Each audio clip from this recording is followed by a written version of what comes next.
Way to beat the market in 2017 by the bubble. If you bought assets that everyone thought couldn't keep going up this year, you've outperformed most fund managers by a mile. A quote, bubblicious portfolio stuffed with allegedly overinflated assets would have returned more than 120% so far this year, crushing the S&P 500.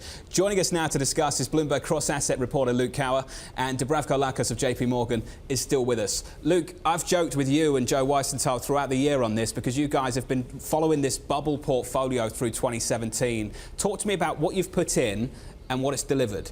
Yeah, so this was inspired by Joe and also by a fellow that goes by B. Tabram on Twitter, a portfolio manager. And they kind of put together just this list of crazy assets. So there's Netflix, Tesla, there's XIV for the, short volatility bubble. A bit of Bitcoin? A bit of, of course, the Bitcoin investment trust is in there, not the pure spot. And then also some long-term debt everyone thought could never keep going up. Alan Greenspan said could never keep going up. So TLT, German long-term debt, Japanese Widowmaker, and the Argentinian Century Bond, of course. And then, as a kind of macro Chinese real estate bubble play, Sunak. So what have we learned here?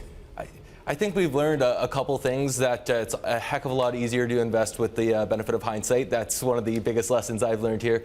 But also it kind of shows how much these markets have been momentum driven. Yeah. And it's just the challenges for value investors in an era of low interest rates. And hey, we've seen growth broaden and expand this year. Theoretically, that should be a great time for value to start really outperforming. And even in that backdrop, that hasn't happened.